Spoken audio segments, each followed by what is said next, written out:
Hello friends, আমি দেবজ্যোতি। তো জিদ্দা এবং প্রসেনজিৎ চ্যাটার্জির নেটফ্লিক্সের আপকামিং কাজ খাঁকি দ্য বেঙ্গল চ্যাপ্টারের ফুল ফ্লেজেড ট্রেলার কিন্তু ড্রপ করা হয়ে গেছে কিছুক্ষণ আগেই। তো সেই ট্রেলারটা রিভিউ করব। তো ট্রেলারটা কেমন হলো? দেখুন, ট্রেলারটা এক কথায় খুবই ভালো একটা ট্রেলার হয়েছে এবং প্রত্যেকটা জিনিস একটা এরকম ক্রাইম পলিটিক্যাল ড্রামা সিরিজের, যার মধ্যে থ্রিলার এলিমেন্টসও আছে, যা যা বেস কাভার করা দরকার এই ট্রেলারটা কিন্তু প্রত্যেকটা বেস কাভার করতে পারে।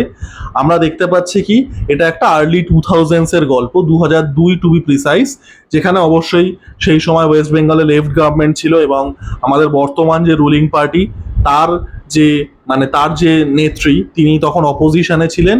এবং লেট 90s আর্লি 2000s-এর ওয়েস্ট বেঙ্গলের ইতিহাস যদি আপনারা দেখেন, সেই সময় কিন্তু ক্রাইম প্রচণ্ড বেড়ে গেছিল, অর্গানাইজড ক্রাইম প্রচণ্ড বেড়ে গেছিল। মিড 90s-এ পুরুলিয়া আর্মস ড্রপ প্লেস হচ্ছে, তারপরে লেট 90s-এ পোর্ট এরিয়াতে যে স্মাগলিং হয়, ক্রাইম হয় অর্গানাইজ, সেখানে একজন ডিসিকে হত্যা করা হচ্ছে, সেটা রিয়েলি ঘটেছিল এবং সম্ভবত এখানেও থাকবে।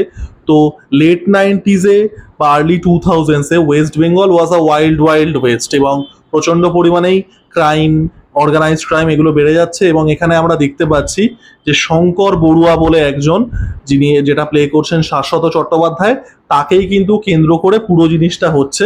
এবার এই শঙ্কর বড়ুয়া এটা কোনো একটা ক্যারেক্টার নয়, এই জাতীয় ক্ষেত্রে কি হয় সেটা আপনারা সিনেমাতেও দেখতে পাবেন এবং হলিউডের কাজেও দেখতে পাবেন, যে এগুলোকে বলে কম্পোজিট ক্যারেক্টার। ধরুন রিয়েল লাইফে 5টা গ্যাংস্টার আছে বা 5টা ক্রিমিনাল আছে, 5জনকেই তো দেখানো সম্ভব নয়, তো 5জনকে মিলিয়ে একটা ক্যারেক্টার। তো শঙ্কর বড়ুয়া কিন্তু ওরকমই একটা কম্পোজিট ক্যারেক্টার, আমার তাই মনে হলো। তো তাকে তার এগেনস্টে হান্ট চলছে, তার সাথে রুলিং পার্টির সম্পর্ক খুবই ভালো, একদম একটা স্ট্রং নেক্সাস আছে এবং সে পুরোপুরি রকমের অরাজকতা চালায় এবং সেই অরাজকতাটা, সেই ক্রাইমটাকে ভাঙতেই কিন্তু জিদ্দার আবির্ভাব হচ্ছে।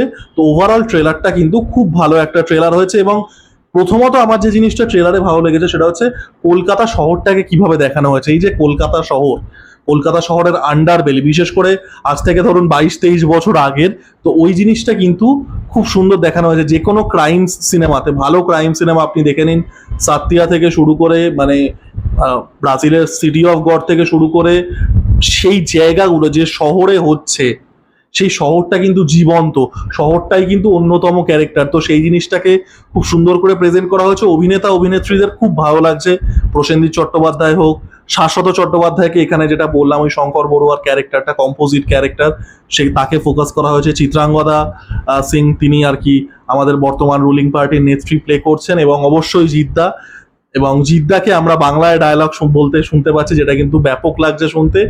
এবং জিদ্দা কিন্তু, এবং শুধু জিদ্দা নয়, প্রত্যেকটা ক্যারেক্টার, এবং এটা দেখে আমার খুব ভালো লাগলো যে হিন্দিও যখন বলছে না, বাংলা অ্যাকসেন্টে হিন্দি বলছে, কিন্তু এটা ডেফিনেটলি একটা ইন্টেনশনাল চয়েস। এই নয় যে ওইভাবেই হিন্দি বলে, একটা ঠিক বাংলা অ্যাকসেন্টে, বাঙালিরা যেভাবে হিন্দি বলে সেই রকম ভাবেই কিন্তু হিন্দি বলছে প্রত্যেকটা ক্যারেক্টার, যেটা ইন্টেনশনাল তো অবশ্যই, এবং যেটা দেখে আমার খুব ভালো লাগলো।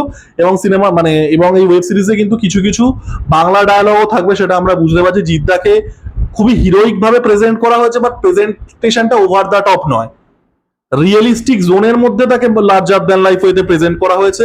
এবং যে অ্যাকশনটাও আমরা দেখতে পাচ্ছি, সেই অ্যাকশনটাও কিন্তু খুব রিয়েলিস্টিক জোনের মধ্যে। এই ওয়েব সিরিজে অ্যাকশন প্রচুর থাকবে, বাট সেটা কিন্তু ওভার দ্য টপ বাসি অ্যাকশন নয়, ওই ঘুষি মারলো 1 কিলোমিটার দূরে গিয়ে পড়লো ওরকম কিন্তু নয়। তো খুব রিয়েলিস্টিক জোনের মধ্যে অপারেট করা হচ্ছে এবং ওভারঅল কিন্তু প্রত্যেককে ভালো লাগছে। ইভেন মিমো চক্রবর্তী আর কি জিদ্দারি আর জুনিয়র অফিসার প্লে করছেন। একটা ট্রপ থাকে না যে জুনিয়র অফিসার যে খুব সৎ হয়, খুবই খুবই ডিউটিপূর্ণ হয়, হয়তো পরবর্তীকালে গিয়ে আমরা দেখতে পারি সে কোথাও গিয়ে মারাও যাচ্ছে, ইটস আ কমন ট্রোপ। তো মিমো চক্রবর্তীকেও কিন্তু ভালো লাগছে, অনেকদিন বাদে দেখলাম। তো ওভারঅল ট্রেলারটা কিন্তু খুব ভালো ট্রেলার হয়েছে। সেই সময়কার পলিটিক্সের ইতিহাস, সেই সময়কার অর্গানাইজ ক্রাইম, যে জিনিসগুলো আমরা হয়তো ভুলে গেছি, আমরা আপনারা পুরনো ইতিহাস পড়ে নেই, মিড 90s-এ পুরুলিয়া আর্মস ড্রপ থেকে মোটামুটি মিড 2000s অব্দি ওয়েস্ট বেঙ্গলের অবস্থা কেমন ছিল। নট দ্যাট এটা এখনো খুব ভালো আছি আমরা, বাট ভাই ট্রেলারটা কিন্তু ভালো হয়েছে। এবং ভাই জিদ্দা মুম্বাইতে, হাওয়াই চটি দিল্লি যাক বা না যাক, জিদ্দা ভাই মুম্বাইতে 70-এর মুখে ছাই দিয়ে জিদ্দা মুম্বাইতে খুব ভালো ট্রেলার হয়েছে। আমি সাধারণত ওয়েব সিরিজ দেখি না, আপনারা হয়তো দেখেওছেন আমি ওয়েব সিরিজ রিভিউ করি না, বাট এই সিরিজটা কিন্তু আমি দেখবো। খুবই রিয়েলিস্টিক জোনের মধ্যে এরকম ট্রু ক্রাইম পলিটিক্যাল থ্রিলার, ভাই কাজটার জন্য কিন্তু এক্সাইটেড। এবং এই কাজটার মধ্যে কিন্তু মানে পোটেনশিয়াল মারাত্মক আছে। এবং ওই যে গানটা যেটা আমরা টিজারও শুনেছিলেন, যে দেখিয়ে और भी एक লাইক বাঙ্গাল কা এক और भी रंग देखिए, যে গানটা ছিল লাইক और भी रंग देखिए বাঙ্গাল কা, আমার গলা জঘন্য, তো ওই গানটাও আমরা লাস্টে শুনতে পাচ্ছি। তো ওভারঅল গ্রেট ট্রেলার। আপনাদের ট্রেলারটা কেমন লাগলো জানাবেন, লাইক কমেন্ট এবং সাবস্ক্রাইব করে আমার পাশে থাকুন। ধন্যবাদ।